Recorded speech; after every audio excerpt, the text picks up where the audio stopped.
Muy bien, continuamos con Hola El Salvador, día lunes, y ya saben que tradicionalmente hablamos de migración, consejos oportunos para aquellas personas que están haciendo un trámite o que están a punto de comenzar algún trámite migratorio, así que mucha atención. Heriberto Rivera Vélez está con nosotros. Mi estimado Heriberto, buenos días, ¿cómo estás? Buenos días, don Henry, un placer de estar contigo nuevamente, aquí otro lunes más. Sabes que los lunes siempre he dicho en el programa que me encanta, es cuando uno comienza la semana con mucha energía, aunque cuando terminas el viernes terminas agotado. Pero aquí estamos listos para hablar de ese tema importante. Exacto. Bueno, Heriberto, hay tanto que hablar en migración, pero hoy nos vamos a dedicar a algo específicamente que, miren, lamentablemente hay muchas personas que llenan algunos formularios o siguen algunos procesos sin la asesoría de una persona que conozca y por lo tanto se pueden ver en ciertos problemas. Así que hoy vamos a estar hablando de esto. Es la importancia de seguir las instrucciones escritas para los procesos migratorios. Mi estimado Heriberto, como te digo, hay muchas personas que ellos deciden hacerlo. Vamos a hablar de ventajas y desventajas. Claro que sí, Henry, por supuesto. Mira, ese tema es muy interesante porque cada formulario migratorio tiene sus instrucciones. Si tú buscas en la página web de migración uscis.gov y buscas cada formulario, aparece el formulario y después aparecen las instrucciones para ese formulario. Dependiendo del formulario, pues son extensas. Por ejemplo, hay un formulario, creo, el I-131, tiene más de 30 páginas de instrucciones para cada proceso. Entonces, cada uno de ellos tiene sus instrucciones y es importante seguirlas al pie de la letra. Exacto. Bueno, Heriberto, y para comenzar a hacer un poco de conciencia sobre esto, mencionemos qué problemas puede surgir a las personas cuando son ellos los que someten estos procesos sin seguir las instrucciones, sin escuchar las recomendaciones de alguien que sepa, y sobre todo estas instrucciones que son emitidas tanto por Migración o por el Centro Nacional de Visas. Estoy viendo mi práctica. Lo he visto constantemente, últimamente más que nunca, he visto los horrores o errores que están cometiendo las personas cuando llenan sus formularios. Mira, muchos lo hacen y yo no culpo que una persona quiera hacer su propio formulario porque quieren economizar dinero, no pueden pagar, están cortos. Por la situación económica de hoy, que muchos se han quedado sin trabajo, no pueden seguirle pagando a un profesional que haga el trabajo. Pero es importante que las personas lean las instrucciones. No es solamente tú cuando te dicen en un lugar, mira, completamente el formulario, tienes que hacer tal cosa. Tiene una serie de instrucciones que tienes que seguir para llenar ese formulario. Lo mismo con migración. Migración no es solamente sentarte y comenzar a digitar, es comenzar primero leyendo ese set de instrucciones que te va a dar Migración, que te va a dar el Centro Nacional de Visas para que ese proceso sea correcto. Y el problema, muchos siguen trabajando en la edad de piedra y terminan teniendo muchos problemas, retrasos, casos terminados, bueno, un sinnúmero de problemas que después se acercan a mí para que se los pueda resolver. Sí, Heriberto, y sobre todo en esta época, como ya lo decís, hay muchas personas que han tenido un recorte en su presupuesto y deciden hacer este tipo de procesos. ¿Qué pasa con aquellas personas que se han quedado en los Estados Unidos y que han sometido el proceso de extensión, pero lo han hecho ellos? ¿Qué sucede si realizan mal un paso o llenan mal según las instrucciones? Mira, he visto tantos procesos incorrectos. Ese es el proceso I-539 cuando solicita la extensión. Por causa del coronavirus, miles de salvadoreños, miles de personas de todos los países se quedaron en Estados Unidos sin poder viajar. Algunos pudieron porque los aeropuertos de sus países estaban abiertos, otros tuvieron programas para poder regresar, pero todavía siguen miles de salvadoreños en Estados Unidos y se siguen comunicando con nosotros en la oficina qué van a hacer. Ya llevan por lo menos 5 meses, si pones desde que cerraron el aeropuerto, ya van más de 5 meses que se cerró el aeropuerto. Entonces, si esa persona llegó el día que cerraron el aeropuerto, el día antes, ya cumplió 5 meses en Estados Unidos, ya es tiempo de que haya sometido esa extensión. Muchos no las han sometido todavía, porque creen que no la tienen que someter, pero muchos la sometieron y la sometieron erróneas, la sometieron incorrectamente por no leer las instrucciones. Te voy a dar ejemplo de un caso de una persona somete la extensión, alguien le dijo hazlo y esto de esta manera, y he visto de esos casos varios ya. Y se dejan llevar de esa persona sin leer las instrucciones, digitan el formulario, lo digitan mal, y vienen y envían el formulario a migración.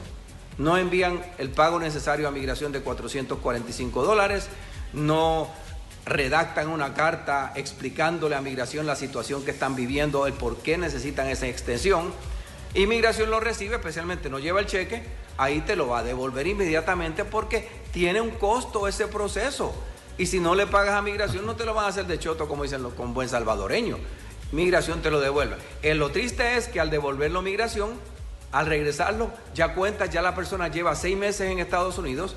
Por ejemplo, a las personas que vimos esta semana, estos días, le faltaba una semana para completar 6 meses y de estar en Estados Unidos, y ya era tarde para volver a someter el proceso migratorio, cuando migración ya se lo regresó. Entonces, ese es un grave problema, y ya vamos a hablar de los problemas que le causa a la gente, pero ese es uno de los problemas que estamos viendo en la actualidad, de las personas no llenan el formulario correctamente para la extensión de visa. Exacto. Bueno, también, Heriberto, durante algún tiempo nos has hablado de aquellas personas que están haciendo sus trámites en el Centro Nacional de Visas. ¿Qué sucede con ellos, sobre todo con las personas que no han logrado obtener una visa antes de que se cerrara, la cita, no lograron obtener la cita antes de que se cerrara por esta emergencia? Bien, tristemente, recientemente estamos viendo también ese tipo de problemas. Hay personas que han llevado sus casos por meses. Usualmente cuando ya el Centro Nacional de Visas, que pertenece al Departamento de Estado, está listo para hacer el proceso final de la residencia, le envía a la persona, al beneficiario o al peticionario, una carta para creación de caso. Esa carta hay que seguir ciertas instrucciones, hacer pagos a migración, después que hacen los pagos hay que llenar ciertos formularios, conseguir documentos civiles, una serie de documentos que hay que conseguir para enviarlos a migración para completar el caso. Vimos un caso recientemente que la familia los hubieras no existen, pero pudieron haber emigrado a Estados Unidos desde el año pasado. El hijo que comenzó a hacer el proceso, el hijo de la familia, que es beneficiario también, él comenzó a hacer el proceso, pero comenzó a hacer erróneamente. Se le preguntó si había leído las instrucciones, nunca leyó las instrucciones. Por ende, ha terminado haciendo un proceso completamente erróneo, enviando documentos sin traducir, documentos mal llenos, o sea, digitados incorrectamente, como la carta de sostenimiento. Creen que los procesos que se hacían hace 5 años atrás es lo mismo que se hace en la actualidad, porque él se estaba dejando llevar de otro familiar que emigró hace unos años atrás y decía esto y esto es de esta manera. Pero los procesos migratorios han evolucionado un montón. Entonces, en este caso, él ha hecho el proceso incorrecto. ¿Qué es la repercusión? No salieron a tiempo, no completó el proceso, pudieron haberse ido desde el año pasado, por lo menos pudieron haber tenido una cita en octubre en la Embajada Americana, que su fecha de prioridad estaba vigente, pero no lo hicieron y ahora terminaron. ¿Qué es el problema? Ahorita, después de haber invertido tanto, tienen que esperar por lo menos otro año más o más en El Salvador. Por la orden ejecutiva que emitió el presidente Trump desde abril, y ha congelado todos los procesos migratorios hasta el año que viene, hasta el 31 de diciembre. Van a comenzar a emitir citas desde enero, si es que no la extienden otra vez esa orden ejecutiva. Entonces le ha costado retrasos a esta familia por no hacer el proceso correctamente cuando se querían ir para Estados Unidos, por no leer. Pero si tú no sabes inglés, ¿cómo vas a comprender las instrucciones? Entonces, los procesos evolucionan. No es lo mismo que yo hice el año pasado, va a ser esta vez, porque los formularios cambian, hay ciertos nuevos requisitos y así por el estilo. Por eso es importante leer esas instrucciones. Y en el Centro Nacional de Visas estamos viendo muchos problemas de personas que no siguen las instrucciones para hacer los procesos. ¿Qué pasa, Heriberto, ya que lo mencionas, de eso de traducir los documentos? ¿Qué pasa si yo los presento en español? Tú los puedes enviar en español, ahí inmediatamente el Centro Nacional de Visas los va a revisar. Usualmente puede tardar, tú envías los documentos, no los van a revisar el día que lo reciben. Usualmente te dicen, se tarda casi 60 días, 2 meses en lo que recibimos los documentos. Entonces, reciben los documentos hoy, se puede tardar 60 días en lo que lo revisan, ya tienes 2 meses de retraso. Los revisan, no están correctos, te van a notificar nuevamente. Tienes que traducir los documentos. Vienen y se traducen los documentos, los subes al Centro Nacional de Visas, a la página de ellos, y otros 60 días más para volverlos a revisar. Son retrasos que las personas siguen teniendo en los procesos. Y después los hacen incompletos también. No es cuando... Te voy a poner el ejemplo. Si yo hago el pago de $120 para la carta de sostenimiento, la Affidavit of Support, tengo que subir una serie de documentos para completar ese proceso de la carta de sostenimiento. Tengo que verificar si el peticionario califica y someter todos los documentos de apoyos con la carta de sostenimiento, el formulario I-864. Los impuestos, los taxes de Estados Unidos de esa persona del último año, sus talones de cheque de cuando le pagan los últimos 3, documento de él y un documento nuevo que salió desde el año pasado, que es lo que llamamos la transcripción de los impuestos, un transcript del IRS. De Hacienda tiene uno que pedirle un documento oficial de los impuestos que uno sometió. Si no someto ese documento, me lo van a rechazar. Entonces, ese paquete de carta de sostenimiento tiene que ir completo. Si no va completo, lo rechazan. Muchos desconocen de la transcripción esa que tienen que pedirle a Hacienda de Estados Unidos y por ende no la envían. Esos son retrasos porque no leen. Y ahí ese es un ejemplo solamente de lo que es la carta de sostenimiento. Después viene lo que son los documentos civiles del formulario de aplicación de visa, partidas de nacimiento, solvencia, matrimonio y así por el estilo, que las personas vienen y empiezan a subirlos por parte, y ahí ya terminan retrasando los procesos. He visto muchos casos de Estados Unidos que en ese proceso del Centro Nacional de Visas le dicen tienes que enviar lo que es la solvencia y antecedentes penales.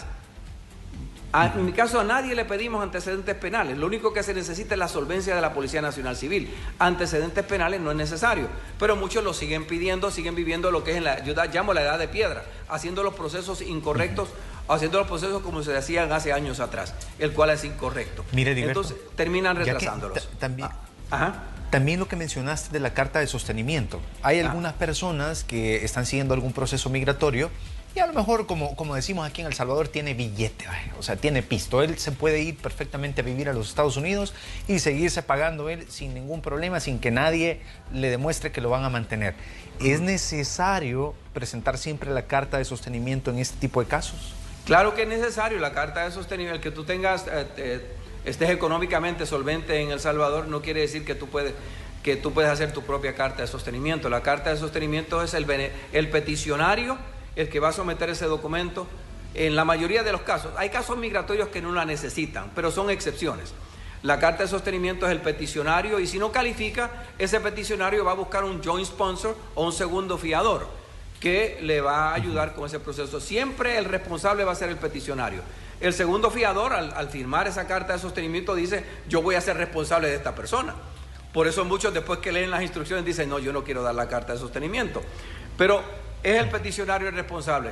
La persona que tiene esos medios en El Salvador no puede ser su propio fiador. Así que eso no se lo va a permitir migración. Hay excepciones a los procesos migratorios cuando la persona no trabaja en Estados Unidos o no tiene los ingresos suficientes que puede utilizar sus propiedades en Estados Unidos para utilizarlas en la carta de sostenimiento. Pero es un proceso ya más difícil.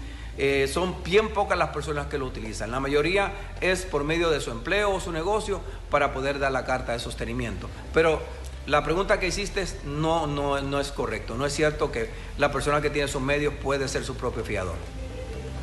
Ok, Heriberto, tenemos un minuto para la próxima pregunta. Hay muchas personas que se están regresando a El Salvador para seguir algunos procesos, algunas citas o lo que tengan y lamentablemente ya no pueden regresar hacia los Estados Unidos. ¿Cómo se tienen que informar sobre qué hacer en este tipo de situaciones? O, digamos, si tiene el castigo migratorio, ya se tiene que quedar definitivamente en El Salvador hasta cumplirlo. Tristemente, muchos están regresando a El Salvador, así como tú has dicho, para su cita en la Embajada Americana. Le hicieron el proceso incorrecto en Estados Unidos, alguien no siguió las instrucciones, no leyó bien, no conocía la ley. Llegan a El Salvador a su entrevista y le dicen, no puedes viajar, por lo menos en 5 años está castigado porque faltaste a una corte migratoria. A otras personas que he tenido varios casos en mi oficina le dicen, tienes castigo de 10 años y no puedes regresar porque no tienes que te pueda transmitir un perdón migratorio.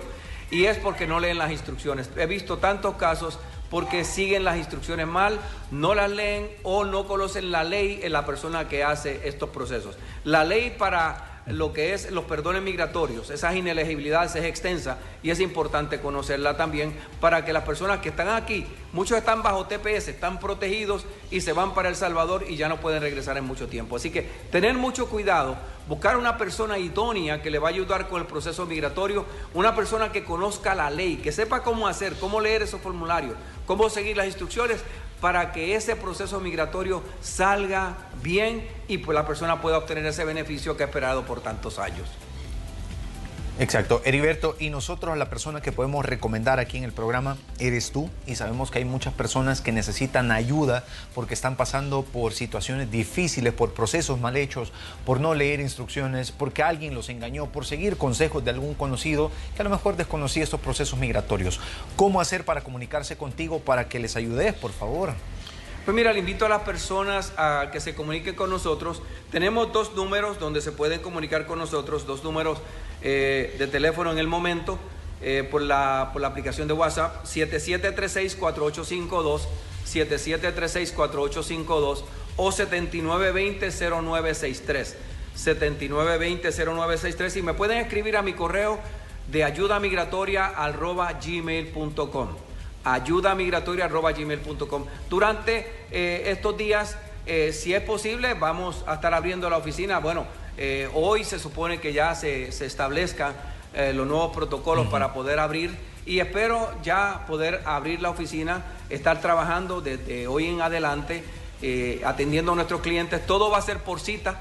Las personas que conocen nuestra oficina, tenemos nuestros teléfonos, nos pueden buscar en las redes sociales, a nuestra página web, que es www.ayudamigratoria.com.sb, www.ayudamigratoria.com.sb. Ahí están todos los teléfonos de nuestra oficina, 2298-9685, 2298-9685, y ahí se pueden comunicar con nosotros. Vuelvo a repetir, vamos a atender a las personas, pero no va a ser por orden de llegada. Tiene que ser por cita para seguir los protocolos establecidos y así poderlos atender y solucionar sus problemas migratorios. Los invito a que se comuniquen con nosotros. Perfecto. Heriberto, muchas gracias. Gracias a ti, Henry. Un placer estar contigo nuevamente y espero que nos veamos pronto. Perfecto, ahí tiene buenas recomendaciones de migración. Hay que dejarse asesorar por alguien que conozca la ley migratoria. No vaya a ser que hagamos algo que luego nos termine perjudicando. Quédese con nosotros, por favor, porque todavía tenemos mucho más de Hola El Salvador.